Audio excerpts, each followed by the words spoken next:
Hello, it's Mike Yao with Savage Kingdom's role-playing game and Fire in the Head Productions. Today's video is going to be a video update about the Savage Kingdom's role-playing game, the status of it, like what's going on there, and a Red Sun role-playing game, which is another game I've been kind of working on in the background, and about Dragon Con coming up in September, technically end of August, early September, Labor Day weekend, and Scarefest coming up in October. Right. So let's go through all of those, shall we, really quick? So first start off with Savage Kingdoms, the Savage Kingdoms role-playing game, and it's currently in its third edition. It's been around for going on 9 years now, right? I can't believe. I started working on it in 2012, if I recall. The setting is actually older, so it's been most of the setting I added to it when I created Savage Kingdoms. So anyway, currently in the third edition. The Heroic Adventures supplement I'm still working on, right? It's about 80% complete. Just haven't had a lot of time for it. I've said this in other videos, but just to kind of recap it here, since this is an update video, and I'm updating things. So yeah, I've just gotten kind of busy with some other stuff, acting gigs and tour guiding stuff and all my other kind of work. So game design, because I don't make a whole lot of money at it, very little, has kind of taken a back seat, as one would imagine, but it's still a passion of mine. So it's basically a glorified hobby, to be honest. And so that's what's kind of taken so long to do it, and to get Heroic Adventures, the third book in the Savage Kingdoms third edition game line, out there and done, that sort of thing. But I'm still working on it, so I'm about 80% complete. Hopefully I'll be able to turn it over in around September to my graphic designer to lay it out, and then hopefully it'll be available around Christmas, maybe the very first of the next year. It's taken a while. I apologize. Thanks everybody for being patient. If you kickstarted it, everybody so far has been really cool about it, so I do appreciate that. I think people realize that Kickstarters in general tend to go a bit long sometimes. The caveat to that, though, so I've done 7 Kickstarters before, and/or Indiegogo's, basically crowdfunding projects, and I've never been this late. So I do pride myself on the fact that 7 out of 7 have been like on time. Actually, one might have been like a month by, like not much behind. In Kickstarter terms, actually quite on time. So I feel a little bit bad that this one has been the slow one, but it is what it is because of circumstances of getting busy with other stuff. And honestly, I've said this in other videos, we made just barely enough money to really kind of get through with it. And then over the last year, as we all know, especially us Americans or really anywhere across the globe, the economy, things have gotten really expensive. There have been supply chain issues, and all this stuff has kind of added up. So all of those things have kind of added up to making things more difficult to get stuff done, because either you don't have the money to back it up as much anymore, and as a response to that, taking on more side work with other gigs. I'm kind of a gigger. I'm an actor and a tour guide, and I teach acting and stage combat classes. My wife's pretty similar. So in order to make our living, we have to do all these different gigs. We enjoy that. I enjoy that part of my life. I get really bored with nine to five kind of stuff. But it's a lot to say that because all of that, because of prices and because of having to be more busy, I've had less time to deal with Heroic Adventures. All right. Those excuses aside, it is coming, and I appreciate you hanging in there. The next thing was Red Sun RPG. So that was another RPG I was working on. A few of you might know, some of you that are more closer friends of playtesters would know this. Pretty much no one else probably would. It's a small channel after all, and a small game. But it's I'm going to put that on the back burner. I've had a lot of time developing it, and it's that system is probably already 80-90% complete as well. Just have to work a little bit more on the lore. It is a setting that's pre-Savage Kingdoms, so it goes back 2,200 years, 2,300 years before. So it's kind of like just coming out of the Bronze Age, kind of an Iron Age, more pure sword and sorcery kind of setting, where it's kind of an antiquated, ancient world setting. Iron and steel is really just kind of coming in, and the world is still very kind of mythic and stuff like that. Not that that's not a theme in Savage Kingdoms, it definitely is, but perhaps even a little bit more so. Because Savage Kingdoms over time really kind of took on its own thing. So I used to bill it as a sword and sorcery role playing game, which is a subgenre of fantasy, as you may or may not know. And then over time, it just kind of became like its own thing. So it's really kind of between sword and sorcery and your typical sort of high medieval fantasy. Because it kind of takes place almost like in a Dark Ages kind of era. So really kind of in like, and talking in a real world historical sense, kind of in between like the ancient world and the Dark Ages, and what we would call in the real world. So that's kind of where its niche is ended up being. So that was basically just a little bit to know, let you guys know a little bit more about Red Sun in case you haven't seen it. But that uses a D8 dice pool game mechanic system that I designed that I came up with, and then instead of the exploding 20 game mechanic, which Savage Kingdoms um, is known for. So which do I prefer? Just while we're on the subject, just kind of spitballing here. I don't know. They're both really cool.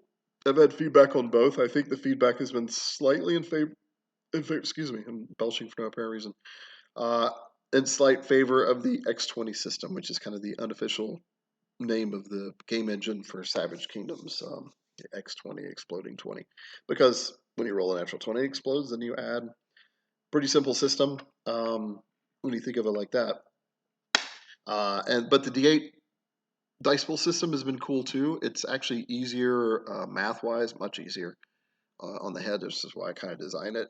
You're not adding like you're not adding pluses and modifiers. You're looking for a number of successes. If you're rolling 48 for a particular skill or ability you have, and the difficulty rating is say 6, you're looking at how many sixes you get. Say you get 1, that's a marginal success. You get 2, that's a moderate success, I think is what I'm calling it. 3 is like extraordinary success, etc., all the way up to legendary success, which is 5 successes. So basically, in a nutshell, that's how that game system works. Whereas the D20, my X20 system, which only uses D20s, doesn't use D4s and D8s and D6s and D12s, D10s, etc. That was by design. I wanted a sleeker system that just uses one type of die. Most people, most tabletop role player gamers are very familiar with the D20 at this point. You know, D&D started it back in 1974, actually before with chainmail. So that's an iconic die, and yeah, so I think that's maybe why people still slightly prefer Savage Kingdom's system. I think they also like the Exploding 20. That's kind of exciting. Um, yeah, so there we go. Just to compare the two.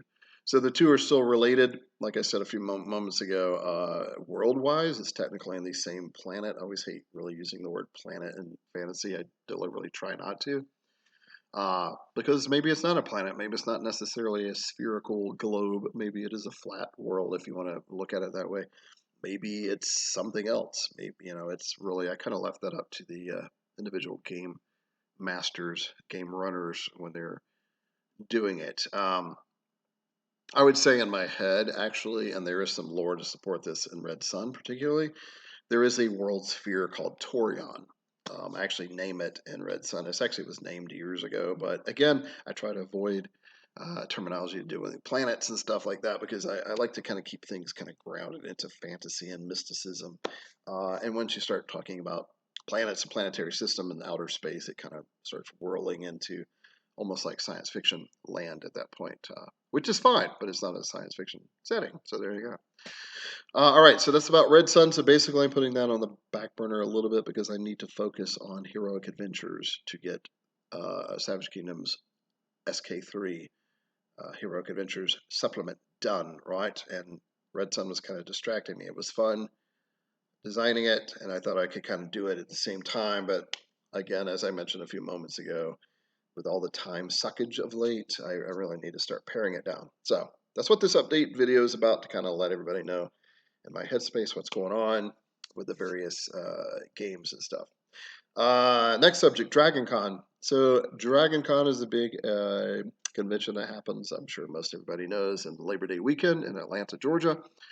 I lived there for 40 years of my life, so I was at the very first Dragon Con in 1987, kind of dating myself a little bit there. And pretty much attended almost every year. There was 1 or 2 years where something like I got booked for like an acting gig that took place at the same time, or I think maybe one year there was like some financial issues or whatever, real life stuff. But for the most part, I've been there every year. But I guess at this point, I guess I've probably missed 7 or 8 at this point because I have missed the last 2 or 3 years. My wife and I, because I kind of got her hooked on it as well, Karen. So we'll both be down there. I'll be running some Savage Kingdoms and Red Sun. I have 5 slots. Make sure you sign up. I'll try to remember to put the all the YouTubers say. Put the link down in the description thingy down below. I'll put the registration thing on there if you want to come game with me at Dragon Con. So I'm running 2 4-hour sessions of Savage Kingdoms and 3 4-hour sessions of Red Sun. The reason I'm running slightly more Red Sun is because it is playtesting, and I feel like that might be more interesting to people. But Savage Kingdoms is slightly more known, not that much. It's a small game, let's be honest. And its popularity might be running its course a little bit, which is really kind of sad.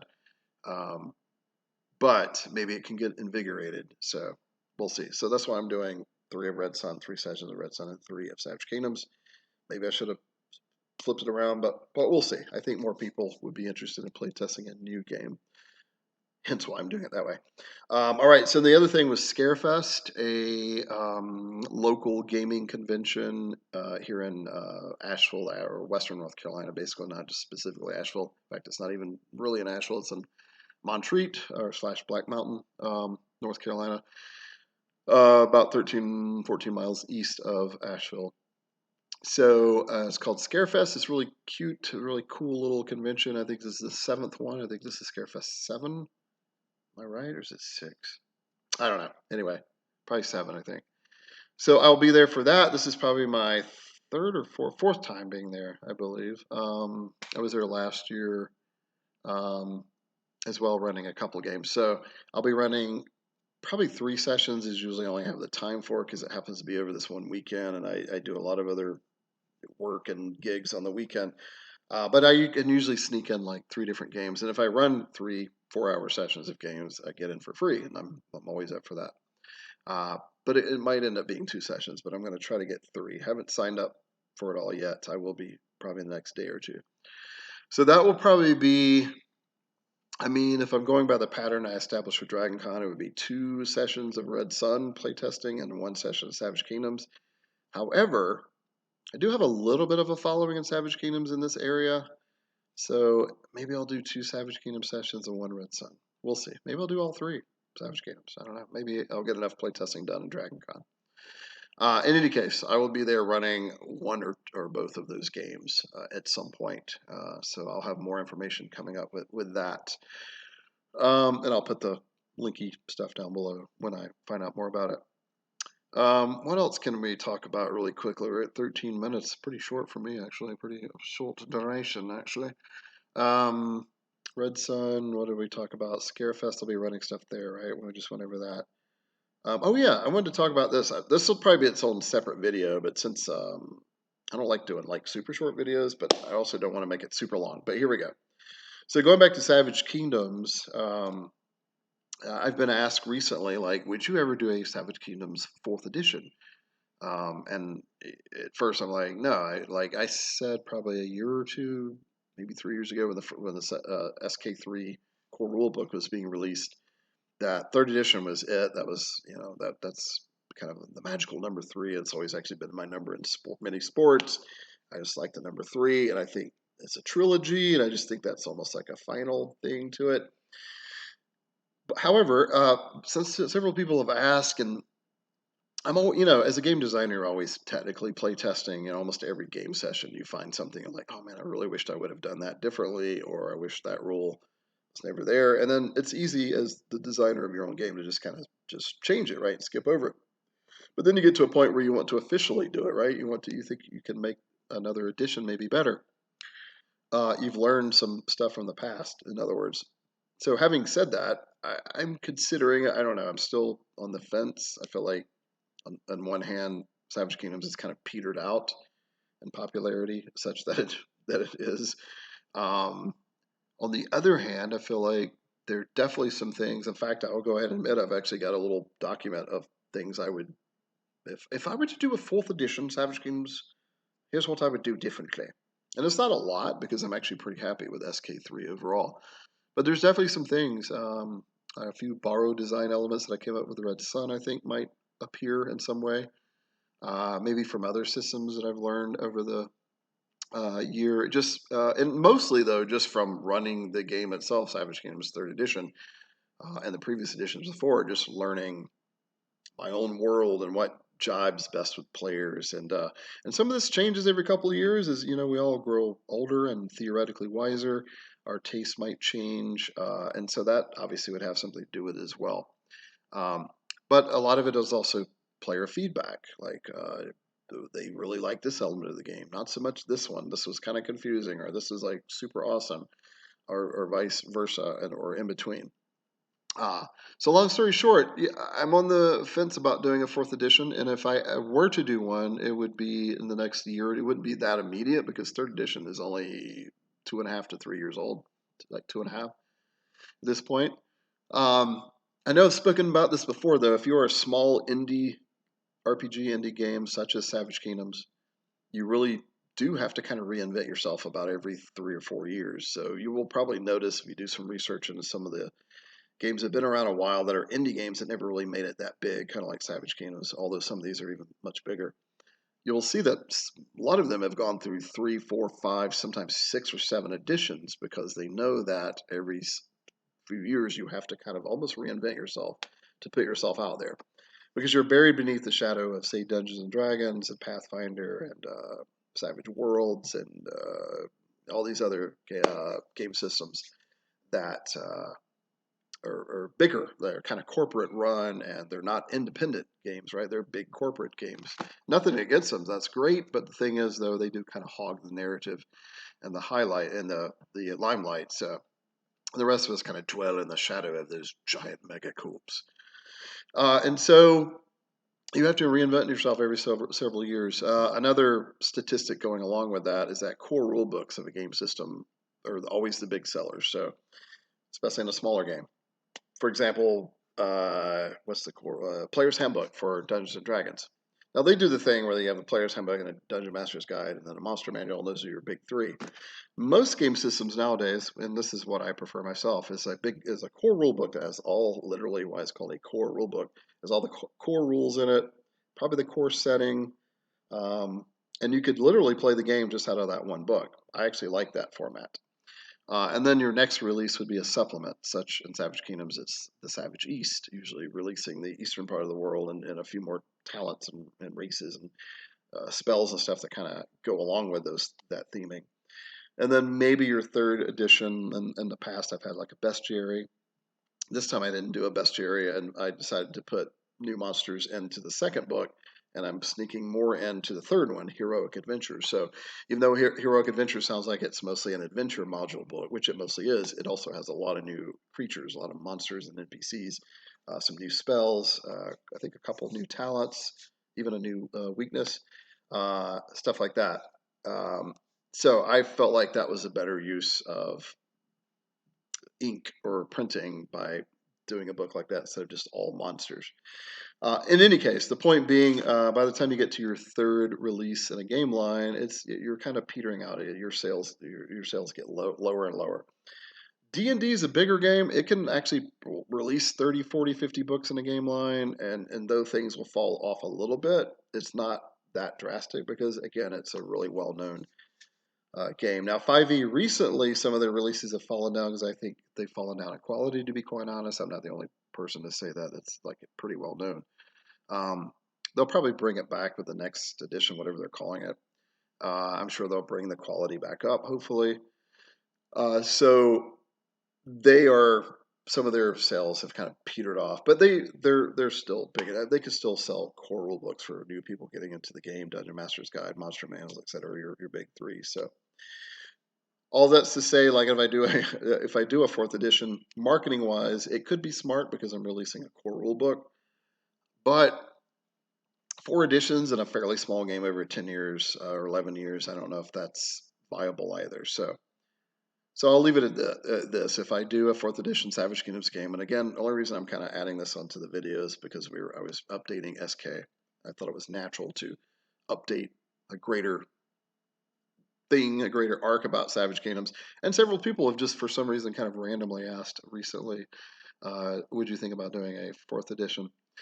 And like I said, the answer a year or two ago would have been nope, third edition is enough. But now I'm kind of considering, seeing that I've seen things that I think I can improve on. I would have to have a new marketing strategy. I would like try to go bigger with the marketing and promoting, and I know that's money. That's hard to do. That's not really my gifting. I'm actually decent at promoting, well, because I do produce theater occasionally, and I'm pretty good at that. But I also kind of already like have connections and stuff that kind of help. I don't have quite as many connections with the game designing industry, which is kind of weird. I've been doing this longer than 90%, 98% of the people you see on YouTube talking about gaming. Um, so, but, um, so yeah, so getting those connections to promote, to raise enough money to make a cool campaign and have some marketing awareness for a new game would be really difficult, but something to be done. And at least I'm aware of it and know that it needs to be done. So I can check that box if I get to it. The game design itself, I'm not worried. I love doing that, and I'm pretty confident in it. So, and I think if I do a fourth edition, Savage Kingdoms or whatever I decide to call it, I think it could be justified. I think there would be enough changes, and most of it would be, I'll be quite honest, one of my main design goals, similar to third edition, is to make it a little more sleeker and more comprehensive, but without losing the robustness, because Savage Kingdoms is kind of known to be a robust game. You can, excuse me, I just had lunch. You can create almost any kind of character. You can build any kind of character with the calling system, talent system, the weakness system. Spells no two characters are basically never, unless you literally make them the same, they're not going to be the same. Very robust setting, very robust system. I did that on purpose, but I still feel like, with keeping with that in mind, that I can still, that I already know some ways. I don't want to tip off the way to do it, but I already know some ways to kind of streamline it, make it more comprehensive, and character creation a little bit quicker and easier. So yeah, there we go. So that's my thoughts on a Savage Kingdoms fourth edition, as it were. Uh, all right, I think it's going to be it. I just want to update everybody about Savage Kingdoms and, to some degree, Red Sun and Dragon Con and Scarefest, things that are coming up in the next few months. So thanks for watching. Hopefully you made it this far. Make sure you share, like, and subscribe, all that kind of YouTubey stuff. And talk to you guys again soon.